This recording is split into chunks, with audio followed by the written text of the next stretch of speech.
one of the things that really is helpful when we talk about emotional wellness is understanding the concepts of fight and flight, and freeze and fawn even. Those responses that happen when we panic. And Alan Nahle is with us, and we're going to talk a little bit about that and what you can do to begin to kind of recognize your own responses when we're and then to be able to do something about them. So Alan, why don't we start with just talking about like fight, flight, freeze, those responses. What are we talking about when we talk about those impulses that we experience? Mm-hmm.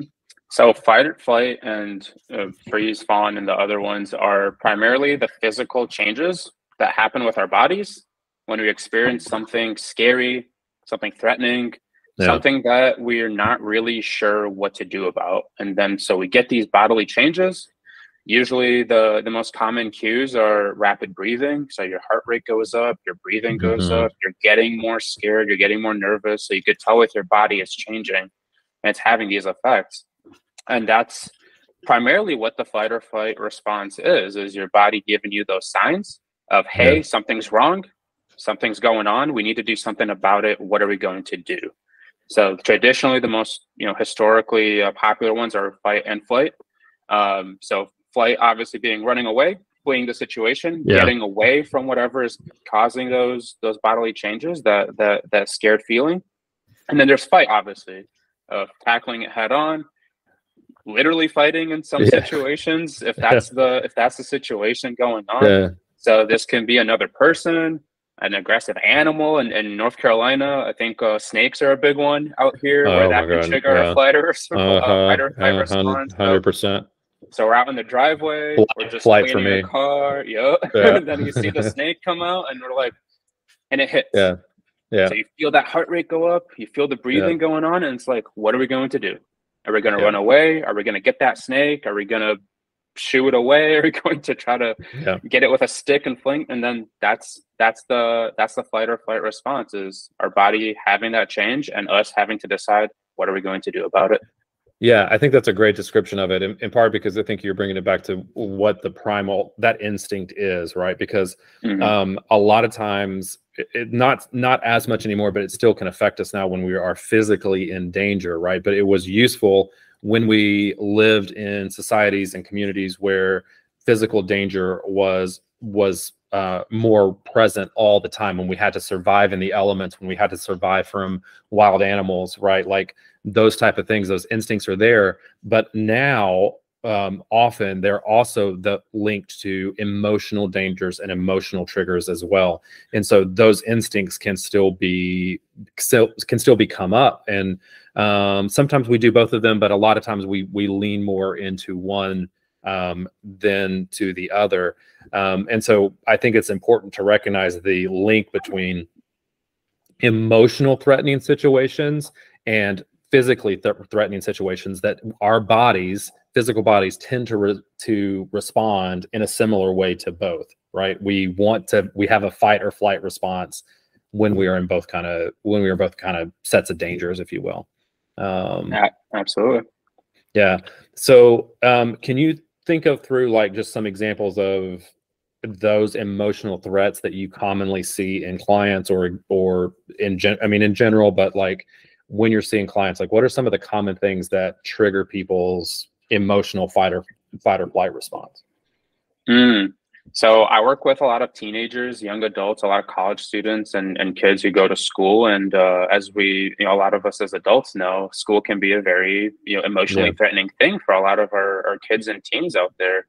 So whether that's, going to a class that you're not very confident in and you have an exam that day, whether you have to give a presentation in front of a lot of people in that class, or even just like in a professional adult setting, having to give a presentation during a meeting, or even me doing this interview here can qualify as that. And coming into it, I felt that a little bit of like, the heart rate's going up a little bit. I'm gonna have to speak to people presumably who are watching this, and what is the threat there emotionally?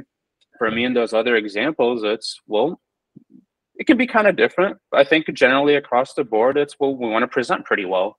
We want to do the thing in a good way. We want to feel like we did a good job with it. And Yeah. the threat of possibly not doing a good job, that's kind of scary to us. Yeah. So someone presenting in front of a group of people might think, oh, I don't want to stutter. I don't want to freeze up. I don't want to not know what I'm going to say. And then that's going to be embarrassing for me. And then I'm going to fail my class. And then I'm going to fail this and that. And then, you know, you get in that negative mental cycle because of those feelings that can flare those up. And so, although we don't experience a lot of the physical threats anymore, as much as our ancestors did, for us, it's like you said, Adam, it's a very emotional, mental these days, but our body still feels that threat the same way. Well, I think when you mix in any kind of physical threat, like you mentioned schools, right? And like we know that right now there is a physical threat of gun violence that's prevalent in our country anyway, in schools. And so you mix those two together and it's often hard to tell physical danger apart from emotional danger, right? Even if like I may logically know that when I get up to speak in front of a class or I get up to speak in front of people, that nothing bad is going to happen to me, but my body doesn't often know that, right? And that emotional danger gets triggered in that way. For me, a lot of my clients, a lot of times it's the threat of a breakup, right? It's the threat of a divorce. It's the threat of being isolated or alone. There's all kinds of things that are emotionally triggering for us that feel very much like it activates the same part of our brain. It's the same response as physical danger. And so I think one of the things is being able to know what are the things that trigger that response for me, right? That awareness can be really helpful. If I know that speaking in front of people is going to bring out that response, then there are things that I can do about that, right? Absolutely. So you're talking about identifying the triggers of that response, which is one of the main steps of helping manage your fight or flight response, is understanding what causes my fight or flight response. If I know meetings cause it, or presentations cause it, or certain stimuli cause it, certain things I'm going to run into will cause it, that helps me know how to plan for that going into it. Versus when it's something that happens more spontaneously, that catches you off guard, that can feel very uncomfortable, because now we don't have any time to figure it out. Now we're kind of right in the middle of it, and we have to that's where the fight or flight kind of strives to take advantage of us and our bodies, because it puts us in a situation where we have to decide really quickly, what do we do? We're panicking, we're stressed, we got to do something. Which way are we going to go with it? So being able to identify those things helps a lot. I think, and I think too, like trigger has started to become a bad word, where it's not fully understand. But when we talk about triggers, everybody has triggers, right? Like there's not one person that doesn't have triggers, and all we mean by that is the thing that precipitates the fight or flight response, right? The thing that sets that off, that puts that in motion. Because like you said, like knowing that can be really helpful, and being able to identify those then gives us a little more control. What are some other things that, I know you kind of wrote a little bit about this, but what are some other things that can be helpful to manage those fight flight responses that we have? So if you encountering a situation where you're either starting to have those fight or flight responses with your body, or you're going into a situation where that can be a real possibility of that happening, there are certainly things that you can do to help manage the effect of your fight or flight response with your body. The primary thing is focusing on your breathing. The main physical change that happens when you enter a fight or flight response is your body's getting faster, your breathing is getting faster, your heart rate's getting faster, and that's having that effect on your body. So how do we counteract that? We want to do the opposite. We want to slow things down. We want to calm things down, try to do it manually. So doing the deep breathing exercises helps a lot, especially in cycles. I typically do something along the lines of 5 seconds in through your nose and 2 to 3 seconds out your mouth, and repeat that 3 to 5 times. And typically that will slow your body down manually. And this oftentimes seems like more or less a cliche type of advice for a lot of people who hear breathing on the regular basis. But if you understand why it works, it helps you rationalize why you should actually do it. Because as your body is getting faster, we have to make it slower. It's as simply as you can break it down. it's going one way. We just got to take it back the other way to keep it balanced as much as possible. And breathing can be a really good way to do that. Yeah, and I love what you said there too, because I don't think we really understand the value of that, because we think of breathing as just something that we do, but really what we're talking about is when your heart rate goes up, when your panic response starts to activate, what tends to happen is your breathing gets more shallow, and you start in a nutshell, you're gasping for air, right? Your body's trying to get enough air to be able to slow down. And so taking more deep intentional breaths, right? Noticing your breathing helps to remove you from pull you back from the threat and helps you kind of get focused in. And I would even say, like, practicing that when you're not activated, when you're not in a fight or flight response, really kind of helps you kind of also see, even in what we would consider maybe a kind of a normal, a flat state, deep breathing is helpful. Intentional breathing is helpful because it begins to, you start to notice it and start to know how to kind of manage that a little bit more. Second tip, what else do we need to do? So identifying triggers, deep breathing, and slowing things down. Truthfully, I think remembering that this is something that is a part of every human person. We all experience this. So ultimately not feeling too down about yourself with it, not really like blaming yourself, not really thinking poorly of yourself because of this thing that we all experience. This is something that we all have in our bodies, and we know why we have it from a historical point of view. We know why our ancestors had it, why they used it for, and now we understand why we experience it and why we go through with it. So it is a shared experience between all of us. So it's not something anybody should be feeling bad about, because it is something we all share in common. So being patient with yourself, giving yourself the time to work through these things, like you said, practicing some of the techniques that will help you get through that, especially before we experience that thing. That's where identifying the quote triggers comes from. If we can practice what we're going to do when those things happen, we can greatly increase our chances that we're going to be able to come out on the other side without it affecting us too negatively.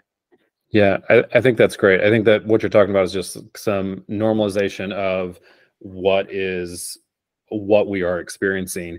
And because I think sometimes people think that once we learn, how to identify the triggers, or we learn more about how to breathe and slow things down, but that we're never going to have the fight or flight response again, right? We're never going to have that panicked feeling. And truthfully, like, that's part of being human.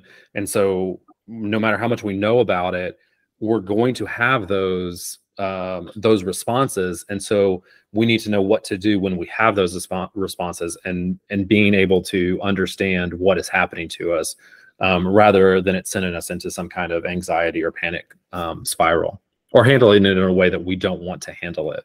Right. I just want to add, being hard on yourself tends to make your fight or flight worse from doing that, because it can end up reinforcing the feelings that you have, those negative feelings of, oh, I'm scared, I'm anxious, I feel that threat and I don't know what to do about it. Being hard on yourself is only going to exacerbate those effects. It's only going to make you feel those even stronger, and it's going to make it last even longer. So the more patient you are with yourself, the more gentle you are, the more grace you give yourself to work through these things, the shorter and the more minimal the effects typically are with them. Yeah, I think that's great. I think that self-compassion and patience piece is really important, because that does help kind of calm down those responses as well. I think the only other thing that I would add as well, Alan, is that I think we have to start to learn how real the threat is when those things are there, right? And if we can identify what's happening to us and kind of slow things down a little bit, we can make a better valued assessment of what the threat actually is. Oftentimes, if there is a physical threat, we may have to remove ourselves from the situation. But more often with emotional threats, it's hard to judge it when we are in that fight or flight response, because sometimes it's a very real threat. Oftentimes it's not actually a threat to us. And so being able to kind of bring ourselves back down, slow ourselves down, exercise that self-compassion, we can also then begin to judge, is this an actual threat? Is this something I need to pay attention to? Or is it Is it related to past trauma? Is it related to something else? Is it related to something that just brings me discomfort, or is it something that I need to pay attention to and I'm not safe, right? And that can be hard sometimes, distinguishing between those things. I love that you brought that up, because a lot of the times we have those experiences, we don't realize how big of an actual threat it was until after the fact. That's right. Yeah. Because I know for me, there's been a lot of times where I'll feel that flight or flight for something, and then after that thing is done, I'm like, why was I stressing that so much? Why was I so worked up about it? It ended up not being that big of a deal, only for me to realize that specific thing wasn't actually the issue. It was actually related to something different that I had to work through myself to get to the point where I can see that. And this is something a lot of us experience, where we sometimes don't understand why exactly we're feeling that way. But the important thing is when you are feeling that way, and especially if you know something that will cause that is something that you're going to have to go and deal with, it's important to practice those techniques, especially the deep breathing exercises, and try to rationalize your experience after you have it, so you can understand, was that the actual thing causing that response, or was that related to something else, like some of the things you said? Yeah, I think that's great, man. And I think knowing those responses that we have, that all of this is what we're talking about, is really about awareness of what's happening in our internal world.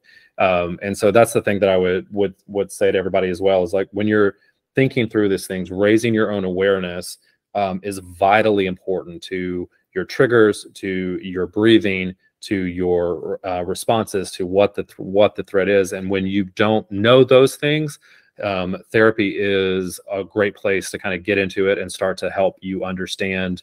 Have sometimes we just need reflection of what our processes are to help raise our own awareness, and that's a lot of what therapy helps you to do, is just be able to raise your awareness. So, Alan, thanks for kind of bringing this to light. If you want to know more, you can read more on the blog post that Alan wrote at matthewscounseling.net/blog. On there, you can also request an appointment if you don't have a therapist. We'd love to help you find one, and so you can check that out there as well. Alan, thank you so much, man. Thank you for having me.